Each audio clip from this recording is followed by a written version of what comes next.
ಶನಿವಾರದಂದು ಅಮಾವಾಸ್ಯೆ ಬಂದಿರುವುದರಿಂದ ಚಿಕ್ಕಬಳ್ಳಾಪುರ ನಗರದ ಬಿಬಿ ರಸ್ತೆಯಲ್ಲಿರುವ ಶನೇಶ್ವರ ಸ್ವಾಮಿ ದೇವಾಲಯದಲ್ಲಿ ಶನಿದೇವನಿಗೆ ಅದ್ದೂರಿಯಾಗಿ ಪೂಜಾ ಕೈಂಕರ್ಯಗಳು ನೆರವೇರಿತು.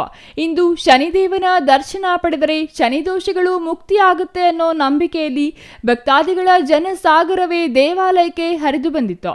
ಹೀಗೆ ದೇವಾಲಯಕ್ಕೆ ಬಂದ ಭಕ್ತಾದಿಗಳು ಮುಗಿಬಿದ್ದು ಸಾಲಾಗಿ ನಿಂತು ಶನಿ ಮಹಾತ್ಮನ ದರ್ಶನ ಪಡೆದರು.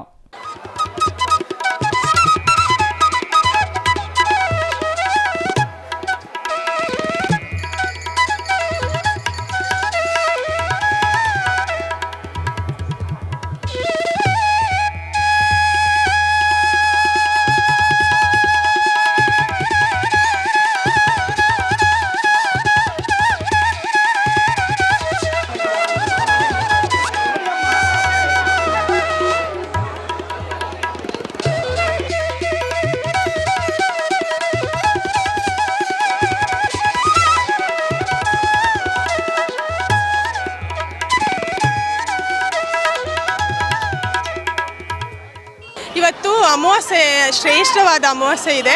ಆದ್ದರಿಂದ ಶನಿಮಾತಮ್ಮನ ದೇವಸ್ಥಾನ ಶ್ರೇಷ್ಠವಾದ ಶನಿವಾರ ಅಲ್ವಾ ಇವತ್ತು, ಅದಕ್ಕೆ ಶನಿಮಾತಮ್ಮನ ದೇವಸ್ಥಾನಕ್ಕೆ ಬಂದಿದ್ದೀವಿ. ಹೆವಿ ಜನ ಇದ್ದಾರೆ, ಹೋಗಿ ಬರೋದ್ರಲ್ಲಂತೂ ಸಾಕಾಯಿತು ನಮಗೆ. ಚೆನ್ನಾಗಿ ಅಲಂಕಾರ ಮಾಡಿದ್ದಾರೆ. ಎಲ್ಲರೂ ಭಕ್ತಾದಿಗಳು ಬಂದು ಇಲ್ಲಿ ಪೂಜೆ ಇದು ಮಾಡಿಬಿಟ್ಟು ಪ್ರಸಾದನ ಸ್ವೀಕರಿಸಬೇಕಂತ ಕೋರ್ಕೊತೀವಿ ಅಷ್ಟೇ. ಚೆನ್ನಾಗಿ ಮಾಡಿದ್ದಾರೆ ಸರ್, ಎಲ್ಲ ಅಲಂಕಾರ ಎಲ್ಲ ಚೆನ್ನಾಗಿ ಮಾಡಿದ್ದಾರೆ. ನೋಡಲಿಕ್ಕೆ ತುಂಬ ಚೆನ್ನಾಗಿ ಅನಿಸ್ತು. ಶನಿವಾರ ಬರ್ತಾ ಇರ್ತೀವಿ ಆಗಾಗ. ಇವತ್ತು ತುಂಬ ಜನ ಇದ್ದಾರೆ, ಆದ್ರೂ ರಶಲ್ಲಿ ಹೋಗಿ ಇದು ಮಾಡ್ಕೊಂಡು ದರ್ಶನ ಮಾಡ್ಕೊಂಡು ಬಂದಿದ್ದೀವಿ ಸರ್. ಇನ್ನು ದೇವಾಲಯಕ್ಕೆ ಬಂದ ಭಕ್ತರು ದೇವರಿಗೆ ಬೆಳ್ಳಿ ಕಿರೀಟ ಹಾಗೂ ವಿವಿಧ ಬಣ್ಣ ಬಣ್ಣದ ಹೂಗಳಿಂದ ಅಲಂಕರಿಸಿದ್ದ ಅಲಂಕಾರವನ್ನು ಕಂಡು ಭಕ್ತಾದಿಗಳು ಕಣ್ತುಂಬಿಕೊಂಡರು. ಇನ್ನು ಮುಂಜಾನೆಯಿಂದ ದೇವರಿಗೆ ಅಭಿಷೇಕ, ಪೂಜೆ ಪುನಸ್ಕಾರಗಳು ನೆರವೇರಿತು. ಸಾವಿರಾರು ಸಂಖ್ಯೆಯಲ್ಲಿ ಭಕ್ತರು ದೇವಾಲಯಕ್ಕೆ ಆಗಮಿಸಿ ದೇವರ ದರ್ಶನ ಪಡೆಯುತ್ತಿದ್ರು.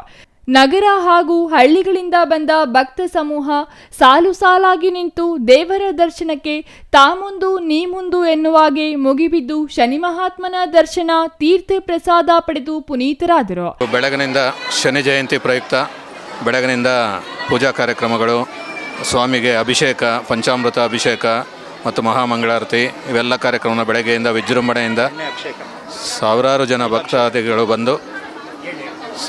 ಭಕ್ತಾದಿಗಳು ಇಲ್ಲಿಗೆ ಆಗಮಿಸಿ ಸ್ವಾಮಿಯ ಕೃಪೆಗೆ ಪಾತ್ರರಾಗಿರ್ತಾರೆ. ಎಣ್ಣೆ ಅಭಿಷೇಕ, ವಿಶೇಷವಾಗಿ ಎಣ್ಣೆ ಅಭಿಷೇಕ ಸಹ ಸ್ವಾಮಿಗೆ ತೈಲಾಭಿಷೇಕ ನಡೆದಿರ್ತದೆ. ಸೊ ಈ ದಿನದ ವಿಶೇಷ ಶ್ರೀ ಶನಿ ಮಹಾತ್ಮ ಸ್ವಾಮಿ ಜಯಂತಿಯ ಪ್ರಯುಕ್ತ ವಿಶೇಷ ಕಾರ್ಯಕ್ರಮವನ್ನು ಬೆಳಗಿನಿಂದ ಸುಮಾರು 4:15 ಕಾರ್ಯಕ್ರಮಗಳನ್ನು ಹಮ್ಮಿಕೊಂಡಿದ್ದೀವಿ. ವಿಶೇಷ ಪೂಜಾ ಕಾರ್ಯಕ್ರಮ, ಮಹಾಮಂಗಳಾರತಿ, ನೈವೇದ್ಯ ಇವೆಲ್ಲ ಕಾರ್ಯಕ್ರಮಗಳು ಹಾಗೂ ಪ್ರಸಾದ ವಿನಿಯೋಗ ಈ ಎಲ್ಲ ಕಾರ್ಯಕ್ರಮಗಳು ವಿಜೃಂಭಣೆಯಿಂದ ಬೆಳಗಿನಿಂದ ನಡೀತಾ ಇದೆ. ಇನ್ನೂ ಸಾಕಷ್ಟು ಜನ ಭಕ್ತಾದಿಗಳು ಆಗಮಿಸಿ ಆ ಶನಿ ಮಹಾತ್ಮನ ಕೃಪೆಗೆ ಪಾತ್ರರಾಗಬೇಕು. ದೇವರಿಗೆ ಇವತ್ತು ವಿಶೇಷವಾಗಿ ತುಳಸಿ ಅಲಂಕಾರ ಹಾಗೂ ಮಲ್ಲಿಗೆ ಹಾಗೂ ವಿವಿಧ ಪುಷ್ಪಗಳ ಒಂದು ಅಲಂಕಾರವನ್ನು ನೆರವೇರಿಸಿರ್ತಾರೆ. ತುಂಬ ವಿಜೃಂಭಣೆಯಿಂದ ಕಾರ್ಯಕ್ರಮ ಬೆಳಗಿನಿಂದ ನೆರವೇರ್ತಾ ಇದೆ. ಸಾವಿರಾರು ಜನ ಭಕ್ತಾದಿಗಳು ಇಲ್ಲಿಗೆ ಆಗಮಿಸಿ ಆ ಭಗವಂತನ ಕೃಪಾ ಕಟಾಕ್ಷಕ್ಕೆ ಪಾತ್ರರಾಗಿರ್ತಾರೆ. ಅಮಾವಾಸ್ಯೆ ಜೊತೆಗೆ ಶನಿ ಜಯಂತಿ ಅಮಾವಾಸ್ಯೆ ದಿನ ಬಂದಿರೋದೇ ಒಂದು ವಿಶೇಷತೆ. ಸೊ ಆದ್ದರಿಂದ ಇಲ್ಲ ಯಾವಾಗಾದರೂ ಒಂದೊಂದು ಸಾರಿ ಈ ಥರ ಆಗ್ತದೆ ಕೋಇನ್ಸಿಡೆನ್ಸ್ ಆಗಿ. ಅದು ಹೇಳಲಿಕ್ಕಾಗೋದಿಲ್ಲ. ಅದು ವಿಶೇಷ. ಅಮಾವಾಸ್ಯೆ ದಿನ ಶನಿ ಜಯಂತಿ ಬಂದಿರೋದೇ ಒಂದು ವಿಶೇಷ. ಖಂಡಿತವಾಗಿ ಆ ಶನಿಯ ಕೃಪಾ ಕಟಾಕ್ಷ ಎಲ್ಲರ ಮೇಲೆ ಇರ್ತದೆ. ಅವ್ರಿಗೆ ಅಂಟಿರ್ತಕ್ಕಂಥ ಏನಾದ್ರು ದೋಷಗಳಿದ್ದರೆ ಆ ಶನಿ ದೋಷ ನಿವಾರಣೆಗಾಗಿ ಇವತ್ತಿನ ದಿವಸ ಯಾರು ಸ್ವಾಮಿಯ ದರ್ಶನ ಪಡಿತಾರೋ ಅವರು ಆ ಒಂದು ಶನಿ ದೋಷದಿಂದ ಮುಕ್ತರಾಗ್ತಾರೆ ಅನ್ನುವಂಥ ಒಂದು ನಂಬಿಕೆ ಇದೆ.